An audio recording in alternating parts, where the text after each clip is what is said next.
Yes. Yes. Firstly, I would like you to welcome you all to this beautiful setting to witness and celebrate this wonderful occasion. All of you have made a lengthy journey to be here. Between us, we have travelled a huge distance, and I know how grateful both Patrick and Caitlin are. To introduce myself, my name is Lucy. I'm Patrick's older sister, and almost Caitlin's sister-in-law. I'm also very proud to be here to conduct this ceremony. I'll be trying quite hard to keep my nerves and my tears at bay.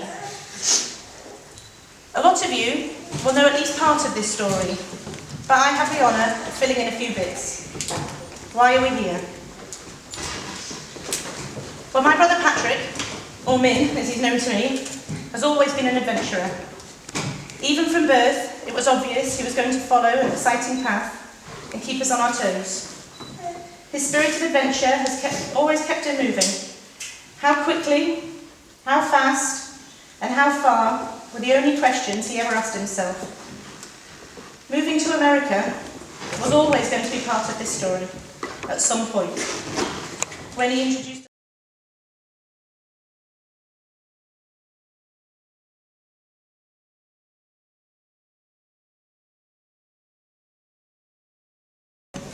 but a girl, most importantly, who had the same spirit of adventure he did. Caitlin, this beautiful girl, grew up in Massachusetts and wanted to be the President of the United States. For those of you that know Kate, I'm sure you will agree she'll do a fantastic job someday.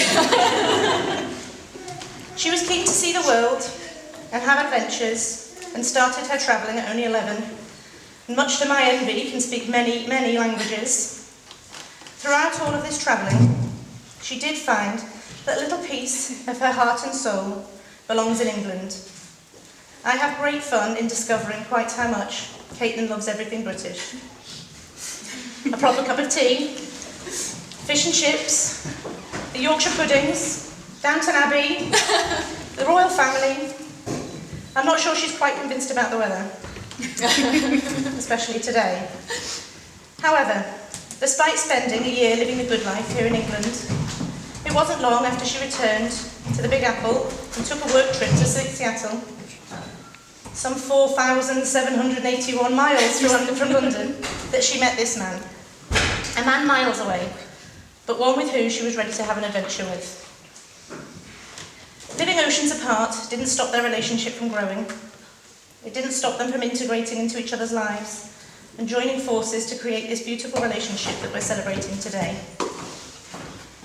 But it did get hard, and after 2 years, it was time to move on to the next chapter. So off they went, as far as they could, and together, to Seattle. And for the last 2 years, they've set down, with the help from Moxie, the foundations of a wonderful life together. A life full of fun, with great friends and family supporting them.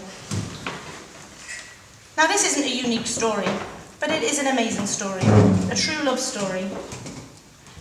These two were meant to meet, meant to fall in love, and have set themselves up for a very long and happy life together. I've been lucky enough to be part of this story and truly believe that the two of them are a great team.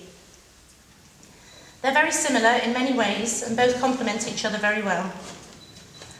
Caitlin encourages Patrick to do and see the things he wants to continue to have the adventures he longs for and have fun, but she has a good way of keeping him grounded. She quickly became a big part of our family and has already built up some wonderful relationships with many of us. Luke and Holly in particular are very excited to finally be calling her Auntie Kate. She somehow makes Patrick an even better and happier version of himself, and for that, Caitlin, I am truly grateful to you. It's not all one-sided. It's very obvious to all that know him that Patrick really loves Caitlin and Moxie. To Caitlin, Patrick is home. He's created a deep sense of peace and support. He's one of the hardest of workers and always makes sure that Caitlin is happy. He puts her needs first and is even pretty handy with a hoover. I'm also sure that without his enthusiasm, Caitlin would not have quite so many adventures, especially the ones that require an early start. Now, Min and Caitlin have asked that Colleen, Caitlin's sister, read the very appropriate Love by Roy Croft.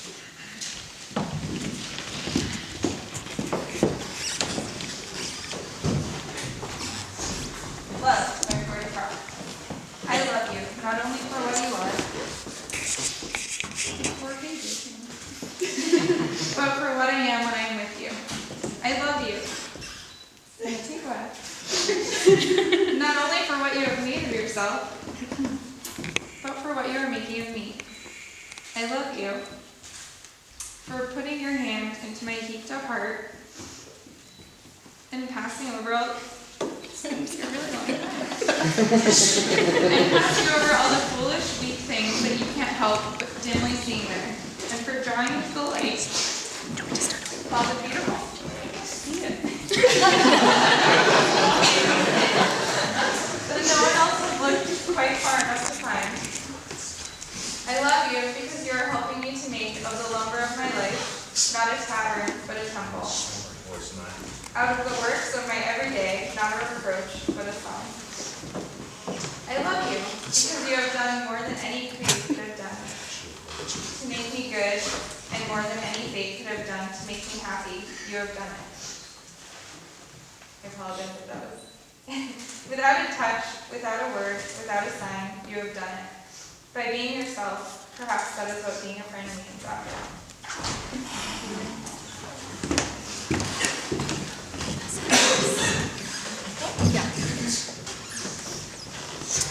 Now, Caitlin asked me if I could offer any advice for a happy marriage. Having only been married for a few years, I'm not quite sure how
different ideas as to how to make this work, and you two will find your own way over the years. I see marriage as a bit like a clock. Every single tiny cog is just as important as the rest. Every piece needs to be treasured and looked after, or it simply won't work. You both need to appreciate each other, learn to give each other time and space when it is needed, sacrifice some of your own time to be there for the other when required. Have respect for each other's lives before this point. Encourage and enjoy all the differences you have, all the things that attracted you to each other in the first place, all the little things that you love about each other. And celebrate all the similarities. Continue to enjoy each other, learning all the time about the other person and what makes them happy. Continue to treasure and respect each other, and I don't think you'll go too far wrong. There no doubt will be times when things are hard and when life throws you an unexpected curveball. But together, with that love and respect for each other, and with the encouragement of all the people here with you today, you will be stronger together. Now Hannah, mine and Patrick's sister, is reading an extract from The Great Gatsby.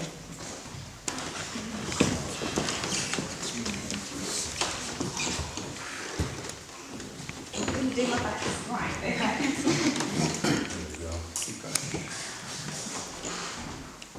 I can't describe to you how surprised I was to find out I loved her on sport.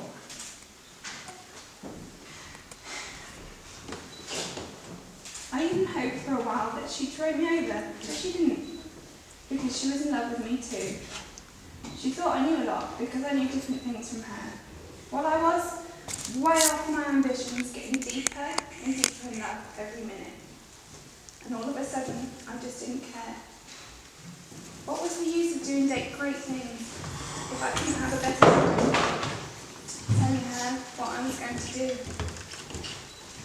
afternoon, before he went abroad, he sat with Daisy in his arms for a long and silent time. It was a cold, full day, with the fire in the room, and her cheeks flushed. Now and then she moved, and he changed his arm a little. And once he kissed her dark, shiny hair. The afternoon had made them tranquil for a while, as if to give them a deep memory for a long parting that the next day promised. They'd never been closer in their month of love, nor communicated more profoundly one with another than when she brushed silent lips against his coat's shoulder, or when he touched the end of her fingers gently, as though she were asleep.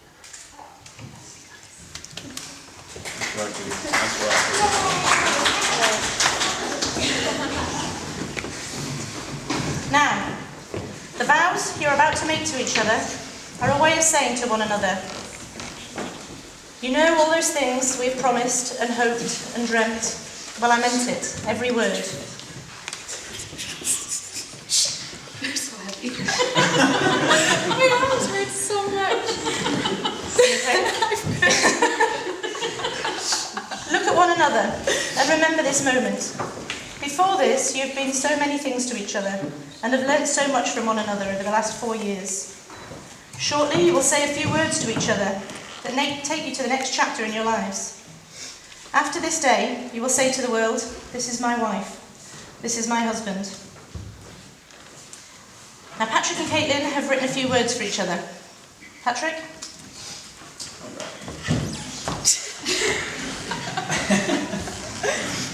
Kate, with my whole heart, I take you as my wife. You've been my best friend, my mentor, and my greatest challenge. But most importantly, you're the love of my life, and you make me happier than I've ever imagined, and more loved than I ever thought possible. You've made me a better person, and feel blessed to be part of your life, whichever today comes our life together. You know me better than anyone else.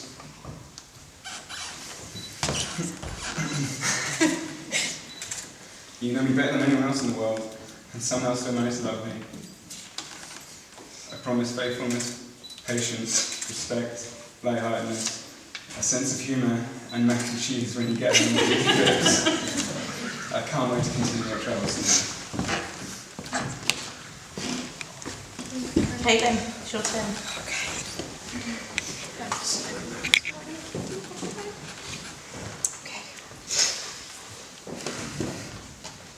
Patrick, you are my best friend, and I can't imagine spending my life with anyone else.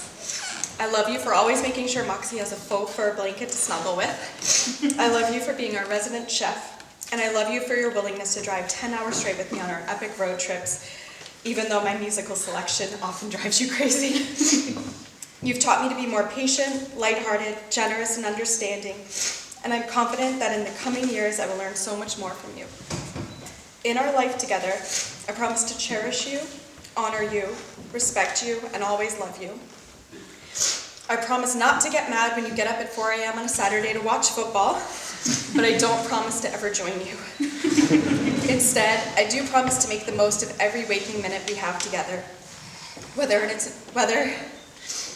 an early morning hike to the top of one of Washington's gorgeous mountains, a quick walk with Miss Mox to your favorite sculpture park, or something as simple as a trip to the grocery store, I promise to treasure every moment as if it were our finest. Your happiness and enthusiasm for life have never gone unnoticed by me or anybody else, and I promise to attempt to match that excitement as often as I can. I promise to never stop being your #1 supporter, and I'm so grateful that you've chosen to be mine. From this day forward, I promise to take on the world with you like we never have before.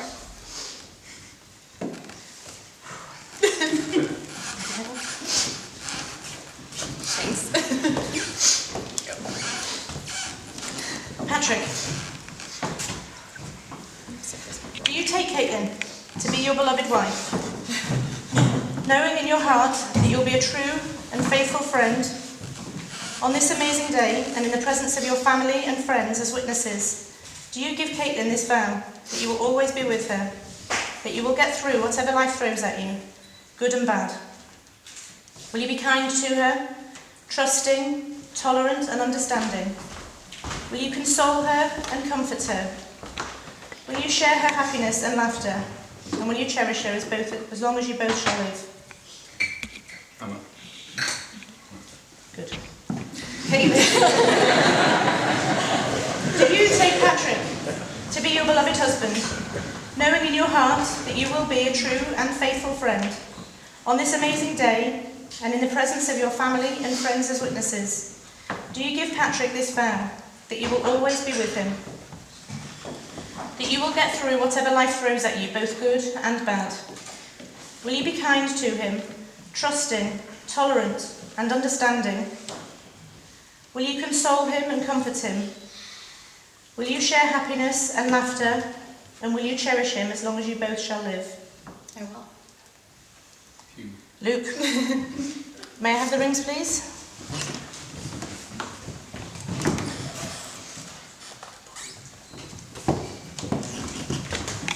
Patrick and Caitlin, your rings are an external and visible sign of the bond of love that unites you both. May you look at these rings and forever remember this day and remember the promises you have made to each other.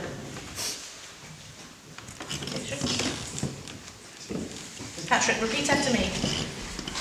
Caitlin, I give you this ring as a symbol of our marriage. Caitlin, I give you this ring as a symbol of our marriage. For today and tomorrow and all the days to come. For today and tomorrow, always to come. Are you sure? There's more. Wear it as a sign of what we have promised and have done this day. Where is a sign of what we've done? And what we've done today. And what we've done today. Sorry. I'm distracting you. No more distractions. Okay. Oh. Okay. Patrick, I give you this ring as a symbol of our marriage. Patrick, I give you this ring as a symbol of our marriage. For today and tomorrow and all the days to come. For today and tomorrow and all the days to come. Wear it as a sign of what we have promised and have done this day. Wear it as a sign of what we have promised what we've promised and done this day. And done this day. Well, it is my absolute honour to announce you are now man and wife. Patrick, you may kiss your beautiful bride.